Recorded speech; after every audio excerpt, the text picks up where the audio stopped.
one time. And and the same kind of thing kind of happened, not the bright light, but him and his wife were just traveling, and they were next to like a mountain or a huge hilltop or whatever it was. There to the right to him was a UFO. Mm-hmm. And then all of a sudden, his arm, started hurting. He goes, I think a week or two later into the doctor. That doctor does x-rays, and they find this little object in his arm. It shouldn't be there. And that's when he gets a hold of Dr. Roger Leir. Well, it turns out it was an implant. And whatever the object was, it was made out of silver and some other compounds. But the silver could not have been compounded or put together on Earth because of the elements that was mixed in with it. It was unique. And that's what happens with a lot of the implants that have been removed. They all have certain types of like silver compounds that can't be formulated on Earth. But I'm just wondering, what type of implants are they? Are they the ones that monitor our health, or is it to monitor our thoughts and our moods? I don't know. That's what the scary part is. And the thing is, he didn't even know he was abducted. Him and his wife saw a UFO. So somewhere between seeing that UFO, when they were stopped looking at it and, going to the doctor, well, he was implanted. So, even going back when I saw that bright light, I didn't think anything of it till I started talking to like Peter Davenport, talking to my Saturday host I have, Michael W. Hall.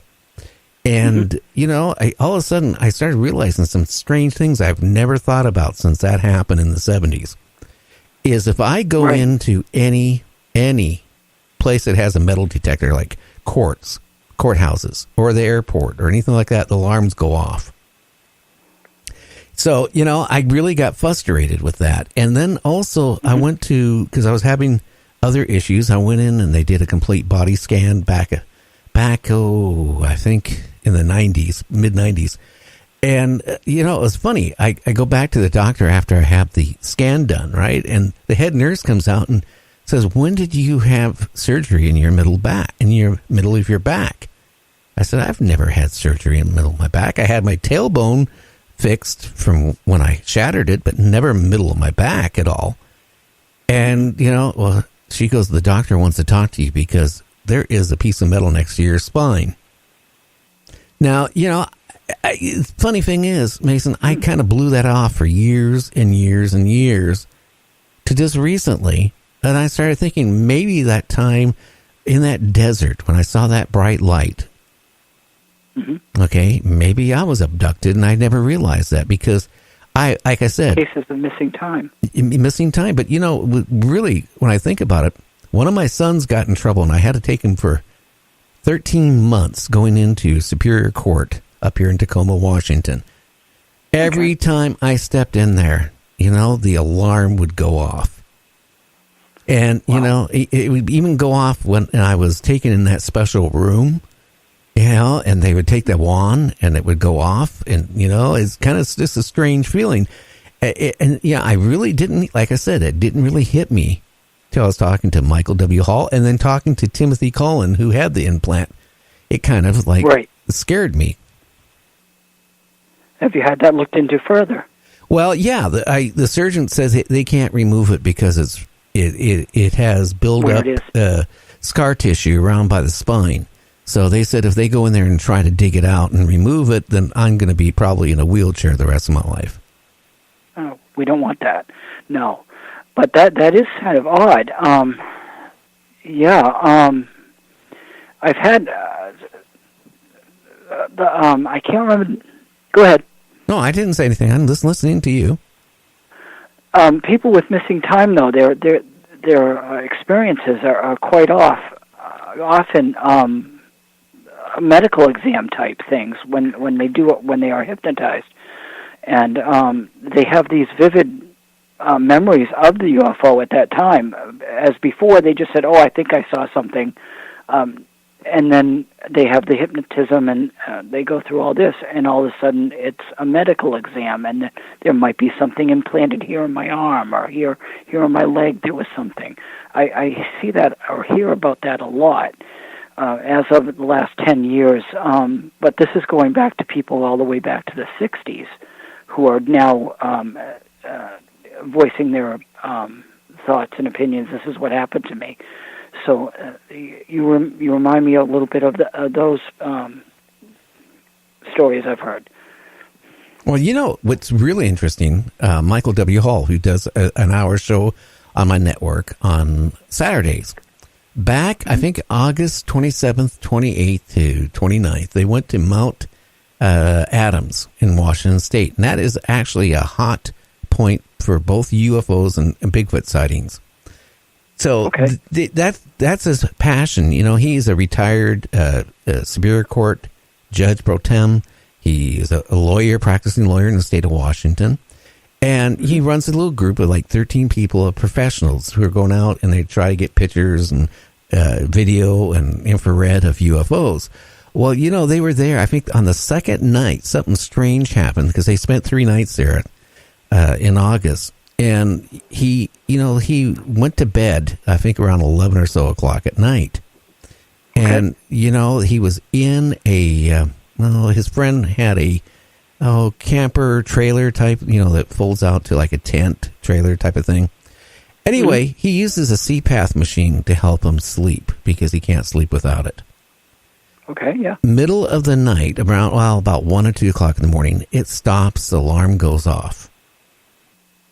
So, you know, he wakes up. He noticed something strange right off the bat. He wears a watch that has the fluorescent coatings on the numbers, so it glows, you know, and, you know, when it gets a good light. But the thing is, they only hold a charge for about 20 to 30 minutes, and then they you know, you can't read the dial. He said it was brighter than ever. Now, his friend, while he decides to go, you know, outside the porta potty and go pee, changes the battery, you know, the marine battery for a CPAP machine. He comes back, and his friend notices he was gone for an hour and a half, roughly. They've also verified it by how long the CPAP machine was off, because it has a computer, and it tells you when you use it, the times, and all that stuff. He went to the bathroom, right, to go pee. He was gone for an hour and a half. He just remembers. He has no clue. No, he just remembered going out there to go pee and coming back in, because you're talking about 5 to 10 degrees weather, even in August, that time of a year, in that where that area is. Mountain. Yeah. So it was extremely cold. So that was really strange. But then talking to some of the other members that was there that night, they saw a bright light come towards them, kind of stop, and then all of a sudden it's oscillating weird lights, you know, like flashes of lights. And it was not a helicopter. It was not a airplane, because it didn't have any sound. But a couple of the members said they saw like a blue light come flashing off the side of it. Yeah. Now, then it gets really, really strange here. Okay, some of the guys, that got so cold they couldn't sleep in their tent. One of the guys decided to get in his 2-year-old car with his son and sleep in the car, because they figured it'd be better, you know, not freezing in the tent. You know, he would start his car up every probably half an hour, run it for a few minutes, and then shut it off and start it. All of a sudden, the battery was dead. Well, I kind of, in my mind, knowing electronics like I do, I figured, okay, what's happened is it's really cold out. He's starting the car up, running the heater. It's not given the chance to, you know, on idle to charge the battery back up. So his battery probably died, you know, because of the temperature. And then in the morning when he went to start it, it started up because the temperature came up and the battery, you know, was able to flow the current out. But here's what's strange. It started, one of the other members had a compass, and he was playing with the compass, and it was pointing directly at the guy's car. So the other members started getting their compasses out, and it was pointing towards the car. So they figured, okay, this is really weird. You know, the car is now turned into a magnet, a bar magnet. So they back the car up and they start checking the ground in the area. Well, hey, nothing there. They go back to the car. The car is now a magnet. Now, and it gets even stranger than that, but I have a weird suspicion. Oh, now here's the thing is, he noticed that morning that he had like a triangle on his left wrist, like little puncher marks. Okay. And he thought that was kind of strange, but I don't think, that type of temperature, and it's been that cold at night there at Mount Adams, that is going to be, spiders. I just don't think that. Well, the thing is, it kind of like bruised up for a couple of weeks. And we were talking, a couple months later after that happened. I had him on my show because I wanted to find out actually what happened that night. I just wanted to do a little study on him. I said, okay, have you went and had that checked? And he goes, no. And I said, okay, can you do me a favor? Do you have a compass? And he goes, yeah. So he went and got his compass. I said, okay, I want you to go to your right wrist. What's your compass do? He said, it's normal. I said, go to your left wrist. It went crazy. And I said, go back to your right wrist. It's normal. Yep. Go back to the left. It's going crazy. Now, he wore steel boots, toe, the boots, they have the steel in the toe. I said, do me one more favor. Do you have your boots handy? And he went and got his boots. I said, I want you to check your right boot first. Nothing. Nothing on the compass. Act normal. Now, he checks the left boot. Guess what? Goes crazy. Now, I got a funny feeling that he was gone for an hour and a half. I think he was probably abducted, and he probably had an implant. I'm trying to get him to go in and have it tested, but I think he's a little scared to do it. Yeah. That's very odd. But it kind of makes sense for that area. Yeah, go ahead. Oh, no, nothing. I didn't say anything. I'm listening to you.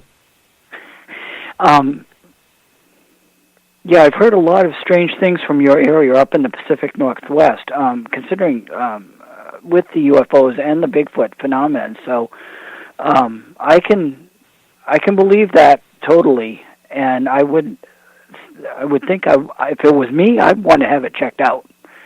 I'd want to know what's going on with my body and with what might be happening because of it. Well, I would want to get checked out, in a case like that in the wrist. It's not like in your spine. It's been there for a long time. I got a feeling that, in the wrist, they probably could remove it.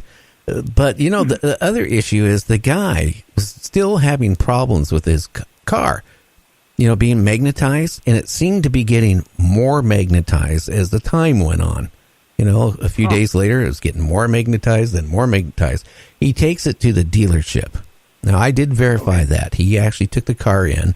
I talked to the service manager. He verified the story there, too, that they checked it, and it was like a bar magnet. Wow. And they couldn't figure that out, and so they figured, okay, maybe all the cars are that way. So they started checking the cars, in service. They went out the lot and started checking cars. None of them were magnetized. Now, the guy claims his car has gotten even more magnetized and doing weird things as time went on. So I don't know. I have a funny feeling that light from talking to the other members, it came down from that object. Okay. Right. Maybe it did a high, whatever scan or whatever it did. And somehow, the car got magnetized or whatever. But then, how can I say it? I mean, got a strange suspicion that my friend Michael W. Hall was abducted, as they implanted him, and that's how a lot of things go. Loss of time. You don't even know the time is gone. Right. I'm wondering also, too, if they had done that with his vehicle, if it's some sort of mark for him so they can find him, or if they've marked his vehicle in some way as in to find the experiment subject. Just throwing that out there. Well, that is, I never even thought about that one. I just thought it was maybe when they scanned the area, of the people there, because it was a group of people, I think like about 8, 9, 10 of them. They were being scanned, but it could be what Human said. We don't know. That's what the scary part is. We don't know. Right. And the possibility of life out there is so great now, in my opinion, that we are probably